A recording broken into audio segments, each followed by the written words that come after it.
Common যে সমস্ত রোগীরা আসেন, গ্যাস্ট্রিক, খাদ্য নালীর আলসার, ইদানিং ফ্যাটি লিভার ডিজিজ প্রচুর পাওয়া যাচ্ছে। আসসালামু আলাইকুম, আমি ডাক্তার মোহাম্মদ নাসির উদ্দিন, গ্যাস্ট্রোএন্টারোলজিস্ট অর্থাৎ লিভার ও পরিপাকতন্ত্র রোগ বিশেষজ্ঞ।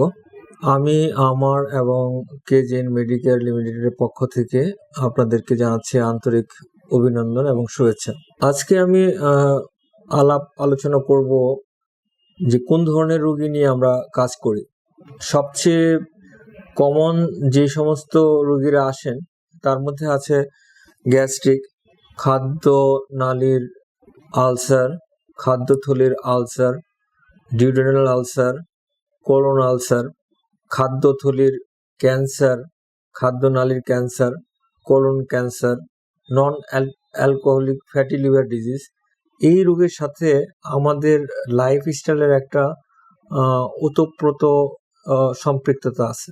সেই লাইফস্টাইলের একটা অংশ হলো খাবার দাবার এবং এক্সারসাইজ। তো আসুন আমরা খাদ্যাভ্যাস নিয়ে একটু আলাপ করি। প্রথমেই আমি বলি খারাপ খাবারগুলো নিয়ে, যে খাবারগুলো এই রোগগুলোকে সৃষ্টি করছে। ঝাল, ভাজা পোড়া, চর্বি জাতীয় খাবার, তারপর অতিরিক্ত গরম খাবার, অতিরিক্ত লবণাক্ত খাবার, অতিরিক্ত ঠান্ডা খাবার, কোলা জাতীয় খাবার, বেভারেজ জাতীয় খাবার, স্মোকিং একটা বড় সমস্যা। এই খাবারগুলো আমাদের অনেক ক্ষতি করে দিচ্ছে এবং ইদানিং ফ্যাটি লিভার ডিজিজ প্রচুর পাওয়া যাচ্ছে। সেটার একমাত্র কারণ হলো ভাত এবং চিনি। আমরা যদি সুস্থ জীবনযাপন করতে চাই তাহলে আমরা কি খাবো?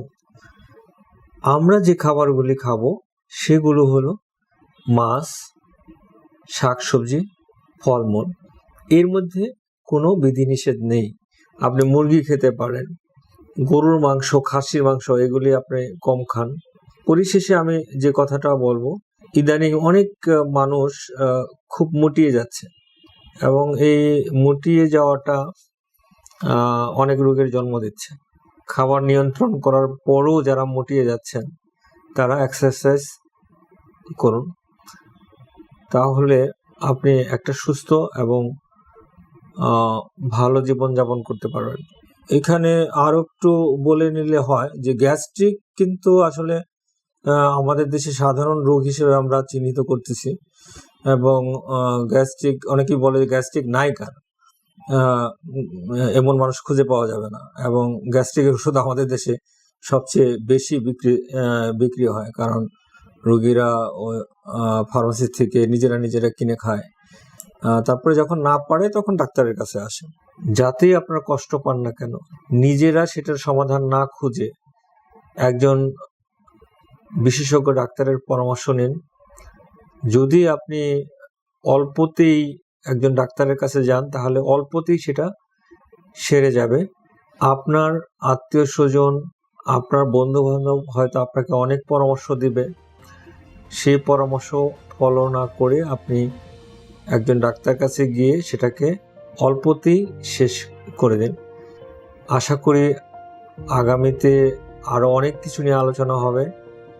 আপনাদেরকে আন্তরিক ধন্যবাদ।